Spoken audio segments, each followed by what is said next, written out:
Happy Saturday, everybody. Every Saturday, I take one of the meta breakers, and so meta breakers are off meta decks that I cover every Sunday. And then you guys vote for it here on YouTube about which one I should take for the 50 match summary. And this week it was a close race between the Abzan Ratadrabik deck and Simic Cookies. And so Ratadrabik was ahead, and then Cookies was ahead when I started playing, and then Ratadrabik had a last-minute surge of votes.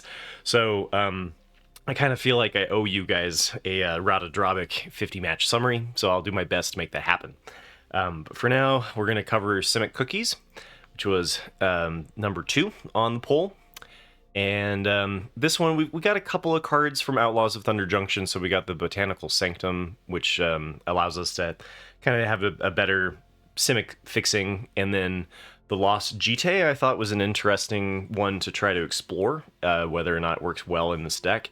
Because the general theme of this deck is artifacts. You're really trying to lean on to artifact synergies. So every time an artifact enters the battlefield, Teething Wormlet gets +1/+1 and you gain 1 life, which can help you stabilize against mono red. The 4 toughness on Sentinel of the Nameless City is particularly good against mono red as well. Also creating a map token on ETB, same with the Spyglass Siren, which then triggers the Teething Wormlet. We've got the hard-hitting Question, which is really the only removal in the deck, at least the hard removal in the deck, because there is also the Kite Sail Larcenist, which can turn something into a treasure token, or you can turn one of your map tokens into a treasure token to ramp. And that's where the Lost Jitte kind of comes into play too, is that you can use this, take a charge counter off of it to untap target land. So not only can you put +1/+1 counters on, which is a sub-theme, but you can also ramp. And then Agatha's Soul Cauldron, which works with the +1/+1 counters off of the map tokens, as well as Lost Jitte. Any creature that has a +1/+1 counter on it then has all of the activated abilities of the cards that have been exiled with Agatha's Soul Cauldron. So you can give things like Ginger Brute's activated ability so that they can't be blocked except for by creatures with haste. Or you can give it Tough Cookie, being able to turn a non-creature artifact into a 4/4 artifact creature until end of turn. Then we've also got the Surge Engine, which can turn into some unblockable damage, is also an artifact. And we got the Subterranean Schooner, which gets around most wraths outside of the temporary lockdown. And Zoetic Glyph to turn your map tokens and such into a 5/4. That if this works well with wraths as well, because the trigger happens after the board's been cleared, and so you get the Discover 3 afterwards, and you can kind of rebuild after the wrath. As far as the lands go, we do have Otawara and Boseiju, the legendary lands from Neon Dynasty. And then outside of that, the Restless Vinestock has been pretty useful against the more grindy matchups, being able to turn your Ginger Brute into a 3/3 or a Mirix. There are 3 copies of Mirix, which give you more artifact synergies, but also help you in those grindy matches against control. So I have been running the deck a little bit, and so far the toughest matchup is Boros Convoke. And the mono-red prowess can be a little tricky. It depends on whether or not you hit your hard-hitting questions and whether or not you have the Teething Wormlet in your opening hand. But the deck has been doing relatively well against the control matchups, and I was told that it's a very good best-of-3 deck. But I haven't seen it very much in the tournament scene, likely because it's weak to specific interaction like Brotherhood's End and a Braid. The fact that everything is artifact, if they bring in artifact hate from the sideboard, then the deck can kind of fall apart. So, but I've been enjoying it in the best of 1 scene because it fights well enough against mono red and Azorius Control, which is a difficult one to be kind of decent at, being good against aggro as well as control. And so where this deck does have, I can see it fitting into the best of 3, is that it has a versatility of whether or not it can be very quick and pressure your opponent down, be the beatdown, or kind of switch over into this more grindy late game kind of strategy. So with that, I'm going to showcase some of my favorite matches from the 50, and then go over the match summary at the end, covering what I experienced on the best of 1 ladder. So enjoy. Okay, we have Spyglass Siren and Teething Wormlet, Surge Engine, and Sentinel of the Nameless City. So this is excellent. Teething Wormlet's a great turn 1 play. We will have to play the Boseiju out to do it. But then We can play out the island, do a 2-drop, and then Restless Vinestock. We can play another. We can play like the Spyglass Siren. Let's see, seems okay though. And Yoshin Frontliner can be really bad news for us. It really depends on their Boros Convoke. I have yet to win a match against Boros Convoke.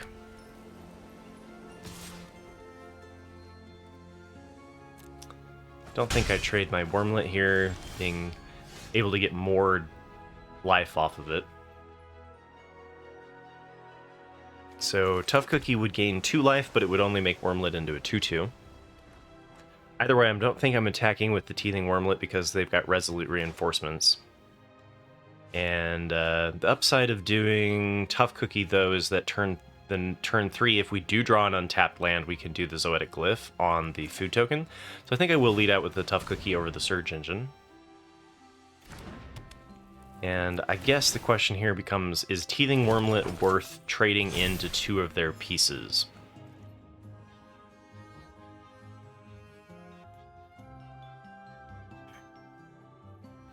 I guess with them being a general go wide deck, if they trade it, it feels good because it's just a 1-drop for a 2-drop.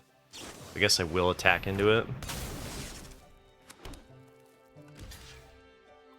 Yeah, maybe that was a mistake, but if they're running the Knight Errant Eos, the less on the board, the better, I think.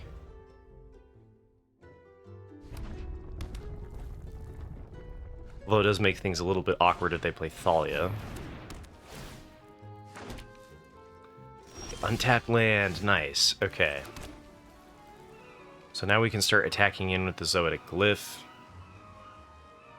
Don't think sitting back on defense makes a whole lot of sense, although I guess we'll see they're hitting back for 6. So I'd be hitting in for 7, and it would be a race. I don't know, maybe I'm playing this matchup wrong, and that's why I keep losing it. Because I could leave this back to trade with the Evangelist if it attacks. Because the frontliner will pump the Evangelist. I'm going to go with...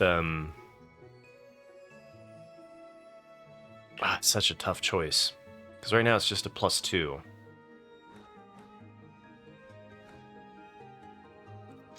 Let's keep letting them be the ones to do the trades if they want. Because if they take frontliner and the bat on Tough Cookie, I feel like that's good for us. And then next turn, we're doing the Sentinel of the Nameless City. Okay, they took the Evangelist. Okay. I'm okay with that trade.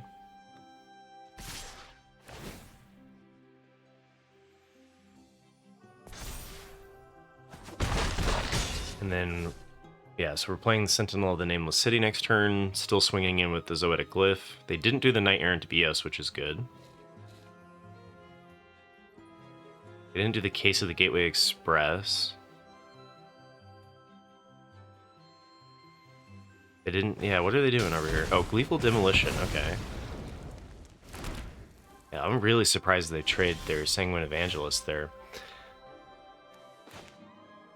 So they can chump block. There's not much we can do about that. Can do the Agatha's Soul Cauldron to be able to animate stuff. But I think it's... We either do the Spyglass Siren and the Surge Engine, or we just start doing the Sentinel of the Nameless City. I think I do the Sentinel of the Nameless City here first. They could flash in Resolute Reinforcements. Wow, and they didn't even chump block. Okay. So for us to do the Agatha's Soul Cauldron plus animate, we need 5. So if I do draw another land, we can give something +1/+1 and animate this map token. And be threatening a fair amount of damage. If they go Knight Errant of Eos, I think they're... Or not Knight Errant. If they go Imidane's Recruiter, they're just dead, right?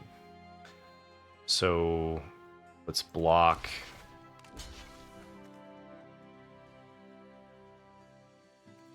Seems okay. Oh, Gonjo. Dang, okay, I might have just lost my lethal crackback because of that. Maybe I was supposed to not block. Oh, dang it. Oh, did I punt? We need to come up with 3 damage. We didn't hit the land, so we can't do the Agatha's Soul Cauldron. Otherwise, we would have lethal. So I guess this is just Surge Engine, Spyglass Siren, Spyglass Siren.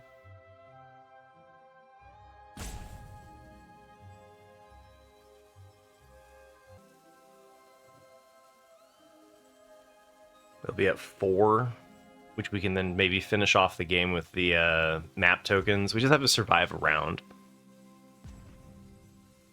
Could also hold up being able to sack the Zoetic Glyph for 3 life, which puts me to 12.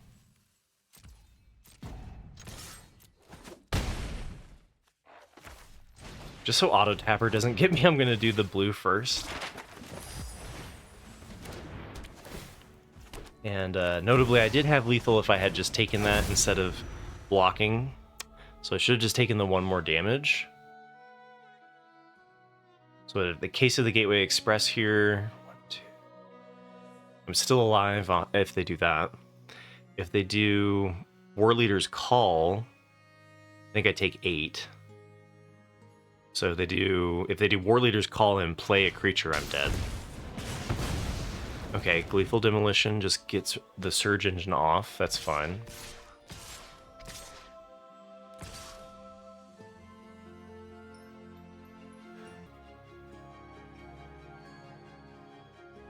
Okay, so they're attacking him for 5. I'd go to 4. They chump block the Zoetic Glyph.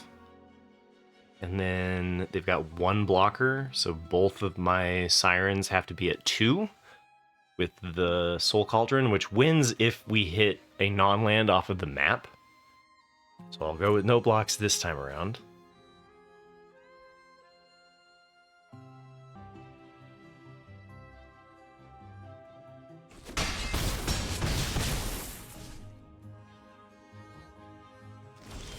All right.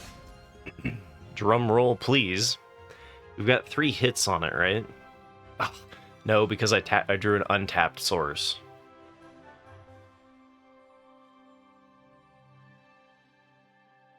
All right, well, drum roll. I think, right? Because I can't animate either.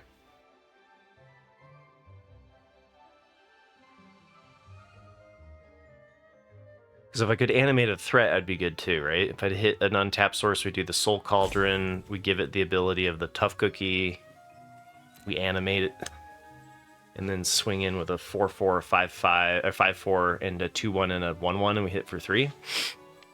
So that was a bit of an unfortunate draw. Let's see if our luck continues to be bad. Come on, 2. Don't be a land. 36% chance it's a land. Nice. Okay, that should do it then. Barring instant speed removal from our opponent.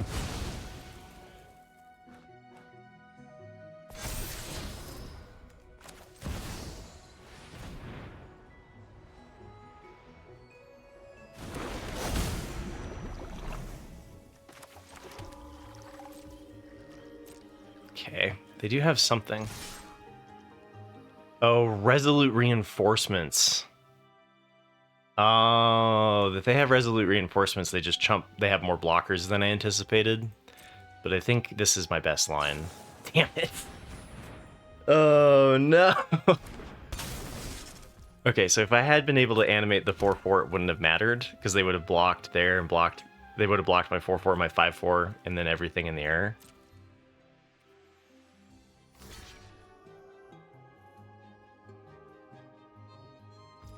Wait, they didn't... Why didn't they... They let me have this one. Why didn't they block? All they needed to do was chump block and I was dead.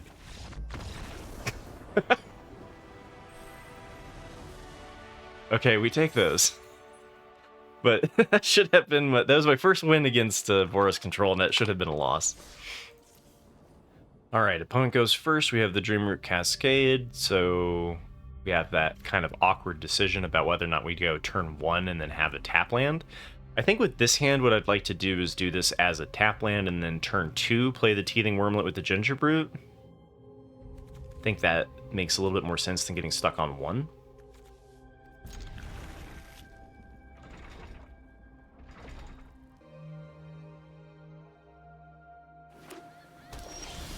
Yeah.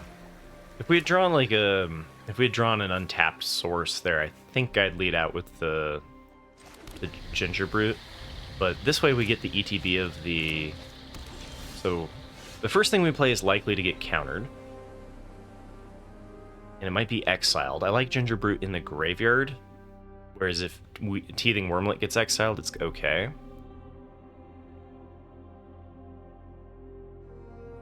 I don't think it matters between green and blue here. So I'm going to go for it.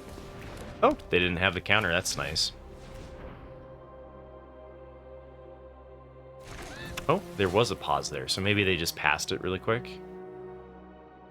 So a good Azorius Control player will likely just temporary lockdown this instead of counter your first plays. I think that's a big difference between the higher and lower tiers of the ladder. So a lot of times people will just counterspell on turn 2 when they have the mana untapped. So I'm not feeling confident about them not letting me get the 2/1 drops down here. And the downside with this route is I didn't set myself up very well for Zoetic Glyph. I could Glyph this turn on the Ginger Brute, and then if they are deciding to try to do a board sweep, I'm fine there. It's better to animate off of your food tokens and such. This was the downside of the tap land, which happens a fair amount, has happened a fair amount to me. So I think I'm going to go for the Zoetic Glyph, anticipating a temporary lockdown. It didn't temporary lockdown, though. Could be, it could counterspell this play. I like to hold the Tough Cookie for after the rebuild. And I like Zoetic Glyph to be in play before they board wipe. Soul Partition, okay. That gets me. Dang. Get Lost would have also gotten me there. So maybe it was right to do the Tough Cookie. I think here I'll just go for the Sentinel, and now we have a map token for the second Zoetic Glyph. They could have Wandering Emperor here. Maybe I'm supposed to hold back with 4 untapped. Yeah, choices have been made. I've learned much during All right, exiling my 1-drop's not the end of the world though, and we do get to 2 for 1 the Wandering Emperor. Still have much to learn. And then next turn we're doing the Zoetic Glyph on the map token.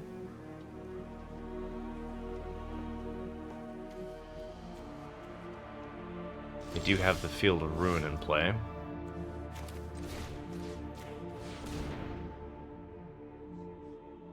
Be careful what you Zoetic Glyph, because again it has Summoning Sickness if it came into the battlefield this turn. So that one's from last turn, so you can attack with it immediately. And now if they have like a Sunfall or something, I at least get something back onto the board. Alright, they take 10, I like that. I'm going to hold on to the map token instead of popping it here so that we have something to animate with Tough Cookie if we hit a land.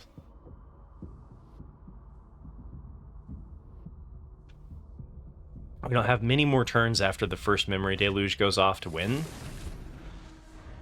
Really depends on what they hit in their top 4. Likely digging for a Sunfall, I imagine.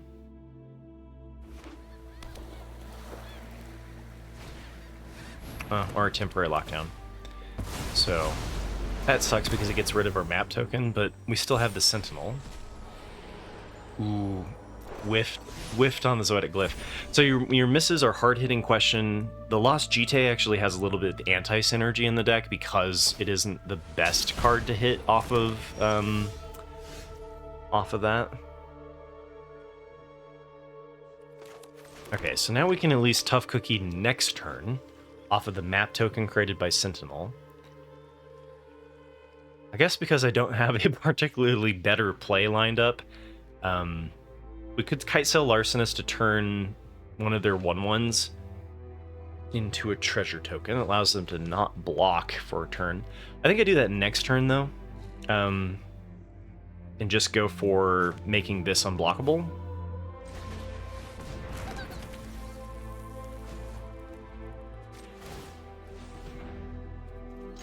Because, like, if we remove the 1/1 token, it's not, like, a big deal. They just... You know, they're still chump blocking the Sentinel.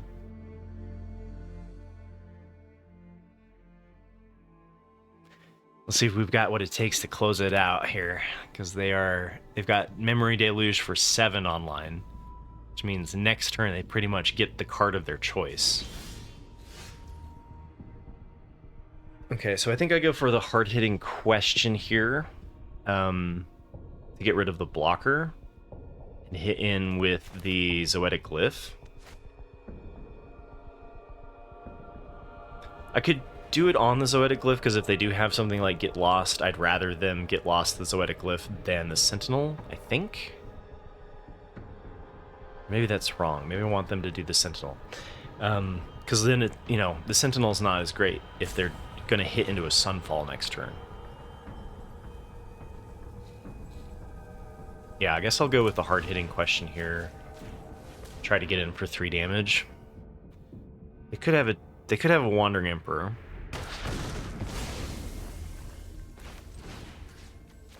Just keep holding on to Tough Cookie for the rebuild after the Wrath.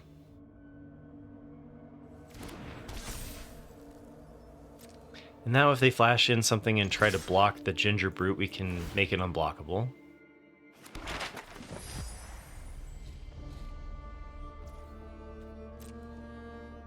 Hey, okay. I like that. We want to keep the map token again to animate with Tough Cookie. The Memory Deluge likely to hit Sunfall. Sunfall on 7 is particularly annoying because it gives them the Incubator token, so they'll have a 3/3. Which is where the Kite Sail Larcenist is nice. Depends on what we hit off of the Discover from the Zoetic Glyph.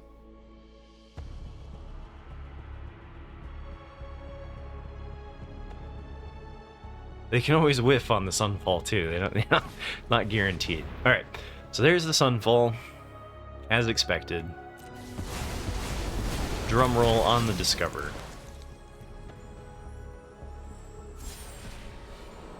Tough Cookie's good.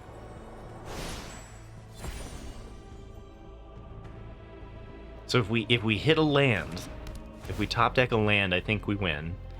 Kite Sail Larcenist can turn the token into a treasure, and Tough Cookie can animate the food token. Alright. Agatha's Soul Cauldron also opens up a possibility, because we can give Tough Cookie the ability to be unblocked.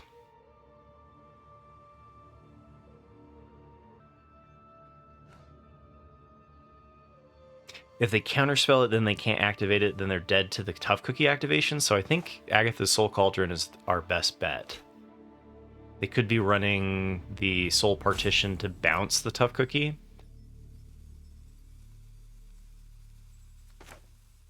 In which case I'm going to be shy 1 mana. I also don't have a Ginger Brute in the graveyard, because it got exiled. Right. So there's no creatures for Agatha's Soul Cauldron to give a +1/+1, so never mind on that. Kite Sail Larcenist here to blocks the 3/3. Then we're on a map token roll. We still have the food token. Okay, I guess that's going to be what I do then.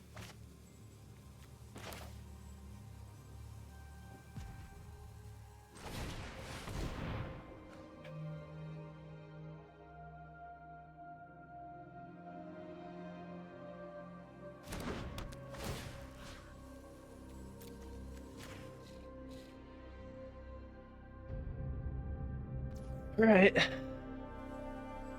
Luck be a lady? Means I can't play my Agatha's Soul Cauldron. Drum roll. 40% for a land. Not a land. Maybe just lethal? They do have 3 mana here. Oh, gain 5. Okay. Game continues.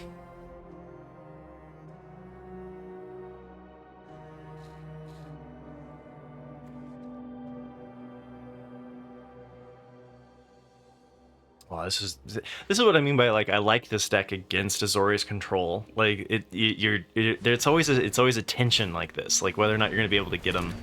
Ooh, Sunset Revelry was pretty good for them there,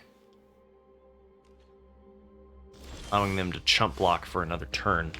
I'm still gonna hold the Tough Cookie for rebuilding after a Wrath. Gonna go for animating the food token.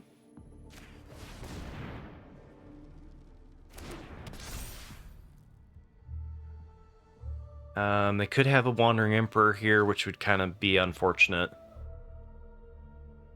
Again, nothing in my graveyard. I think I'll do the Agatha's Soul Cauldron post-combat.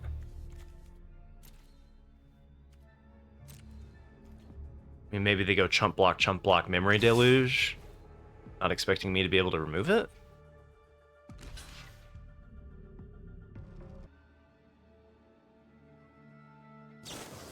Okay, more life gain. Yeah, Sunset Revelry and Faithful Mending being good additions for mono red. And we see the Mindbreaker, which means we could be dead next turn. Not quite, right? It mills for 21, and then Jace would be, we go to 6. But this gets rid of the Mindbreaker. And if I had played it pre-combat, I would have actually been able to give the +1/+1 token, or the +1/+1. So let's go find the Mindbreaker. And maybe it's right to get rid of Faithful Mending there, because of the life gain. Magic is such a crazy game. But Mindbreaker tends to be a win con.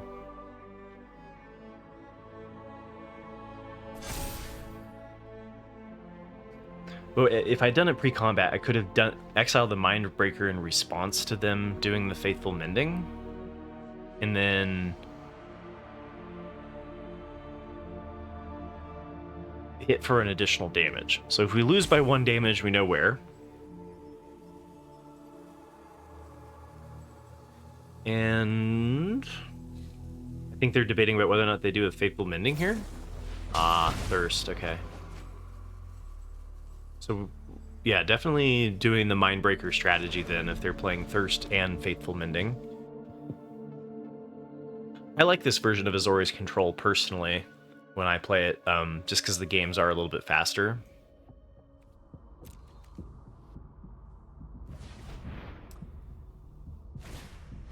More Sunset Revelries, my goodness. Running a full set of these. Looks like it. 1, 2, 3. So they're at 9? Or at 11?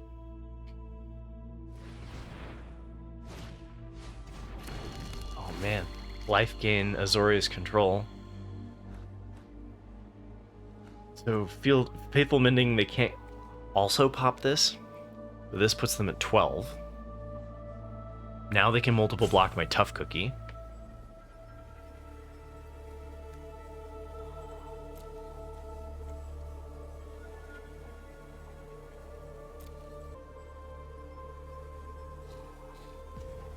So if I go to remove the Faithful Mending, they can't pop the Candy Trail.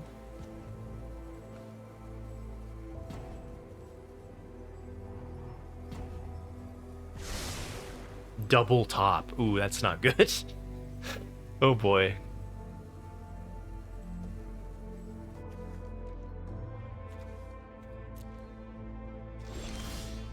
Hey, okay, Lost Jitte. That could be good.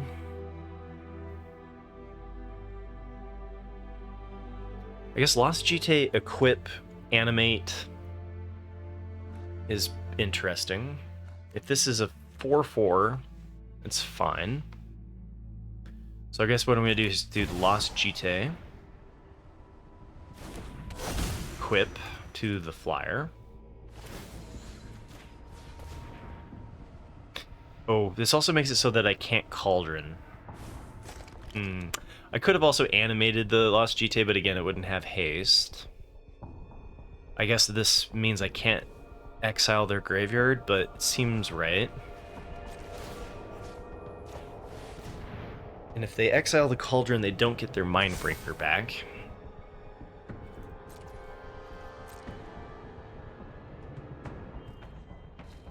They can't multiple block the Tough Cookie because then they're dead? No, because they can gain the 2 or 3 from the Candy Trail. Oh, I still think it's okay. They have the Wandering Emperor, exile my Agatha's Soul Cauldron, multiple block Tough Cookie. That's probably the worst. Okay, and Memory Deluge I can't exile now because I attacked with the Cauldron.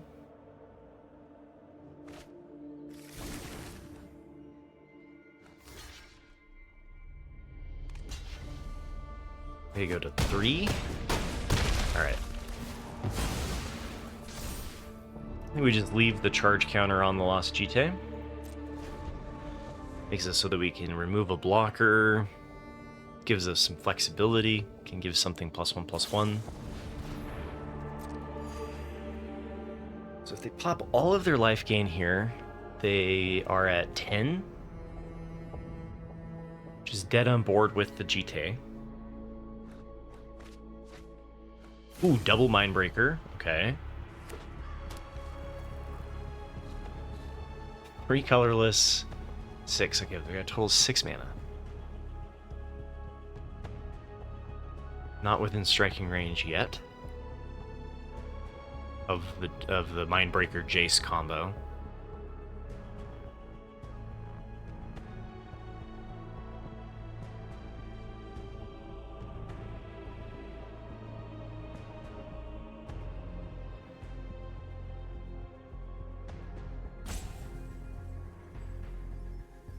And then the question is whether or not we Cauldron... We don't have to Cauldron the Memory Deluge because they don't have enough mana. I think they're just going to Faithful Mending and go to 7.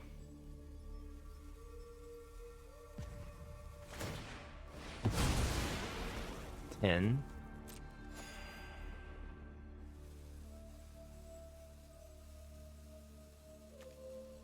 They take 1 damage right now from Faithful Mending, so they're actually at 9.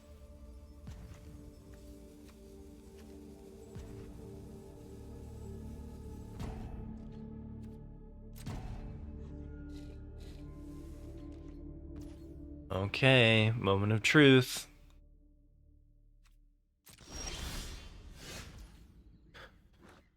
So I think I go for animating the Soul Cauldron, make the 1/1 unable to block. I think that's my best line. They do have 4, so they could have a Wandering Emperor. If they do, they exile here. They're still dead. They go to 10. That's 3 plus 3 plus 4. So yeah, I do think I just animate... Oop. I'm going to animate the Cauldron.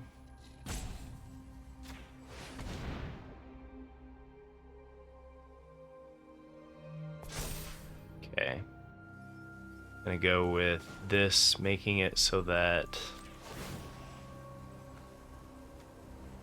this can't block.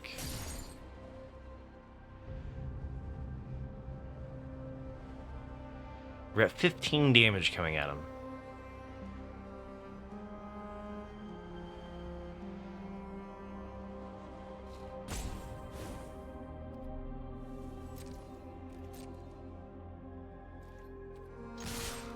How do they get out of this bucket of syrup?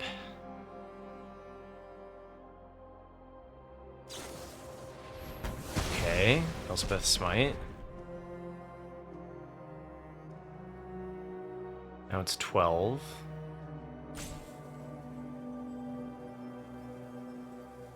And they take 2 damage if they do their Faithful Mending.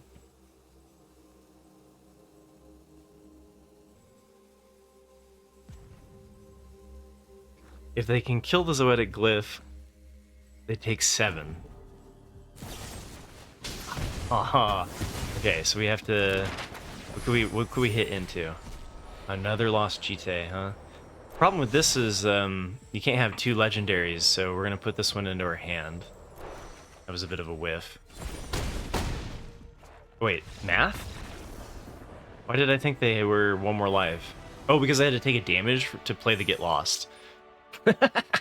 Oh man, okay, what a great match. Alright, here we go. We've got Botanical Sanctum with Gingerbrute into a turn 2 Schooner, into a turn 2 Cauldron, and then Kitesail Larson. That seems like a good curve out to me. It's been one of the better starting hands for us.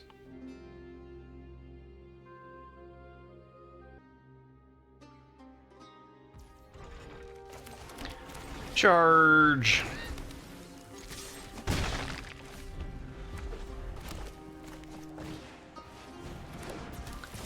Okay, up against mono red. I was hoping we would see a mono red matchup.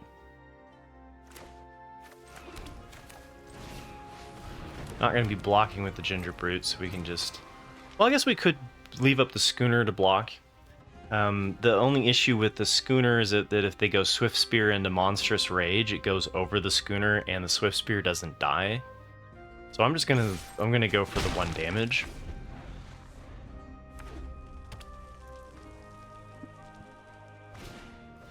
Okay, Ancestral Anger on the Phoenix Chick. It's a good sign that their deck is not firing ideally. Alright, so I think I go for Teething Wormlet here and the Soul Cauldron, as opposed to the Larcenist, which gives them the mana since they're stuck. And we gain a life. Looks like they have a shock.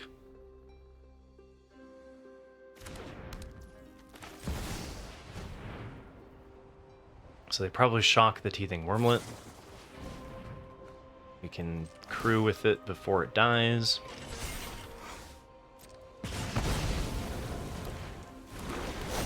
Okay.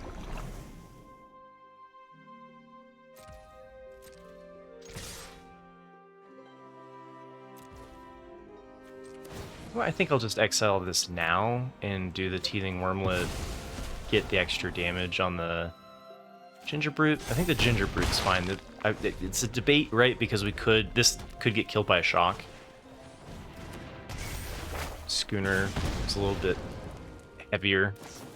Yeah, alright. So maybe I should have pumped up the Schooner there.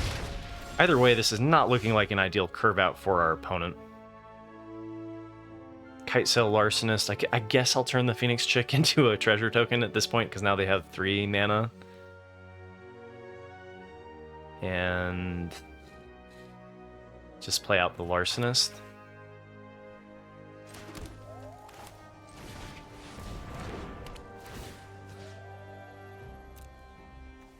Sure.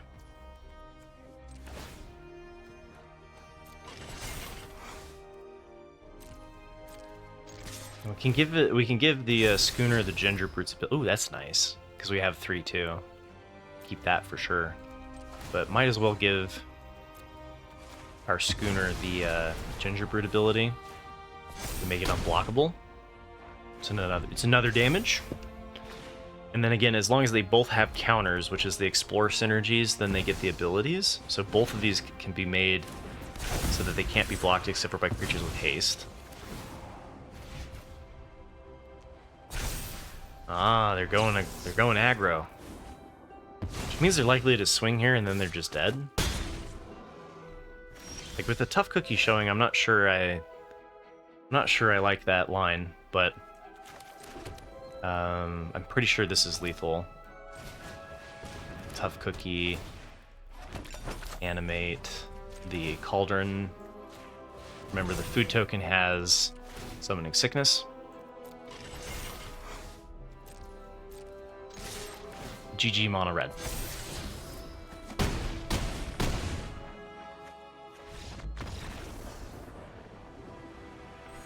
Alright, that's a pretty good place to stop because that's your full gambit, right? That's mono red, Boros Convoke and Azorius Control, which are your most common matchups. Thanks for watching to the end of my video. I hope you enjoyed it. Simic Cookies is a lot of fun, and it's actually pretty good, especially at the top end of Diamond. So it went 28 and 18 before we hit into the kind of the 5-hour timer. I have to get to other things, but I do feel like we could climb this into Mythic. We're 4 wins away from Mythic, so felt good. It was over a 60% win rate, positive on both the play and the draw. As far as the matchups go, it does do decently well against Mono Red. The game that we played, Mono Red wasn't firing on all cylinders, but the idea being that, like, the life gain, you can sacrifice the cookies to gain life or the food to gain life, and that makes it good for getting out of the reach of Mono Red. And then Azorius Control really felt like a 50-50. I think that this is fairly accurate. It really goes either way depending on what Azorius Control hits and whether or not they get a temporary lockdown early that really wipes your tempo. And then whether or not they have the Demolition Field for the Manland, the Restless Findstock. So didn't feel like that was a bad matchup. The matchup that I lost actually all 7 games because one of these got registered as mono white. And as you saw, the one game that I did win, I shouldn't have. So 0 and 7 against Boros Convoke, I think, is really one of the problems for this deck. And but it did very well. It went 5 and 0 against Mono Black, and 3 and 0 against Dimir Control, and 3 and 0 against Esper Control. So, or I guess maybe one of these matches might have been an Esper midrange, but I think they were all Esper Control. The 4-color Reanimator deck, it should have been, I think, 2 and 1 instead of 1 and 2, because Agatha's Soul Cauldron you can use to disrupt their combo. So that one felt pretty good. Bumped into 2 games of the mono blue tempo, and that one felt like their ability to disrupt us wasn't soon enough. So really it feels like it preys on control outside of the Azorius Control matchup because of temporary lockdown, makes this a little bit closer to 50-50. But overall, outside of Boros Convoke, I don't think the deck has any problems. Let me know in the comments below if you have any interesting techs against Boros Convoke to improve this matchup.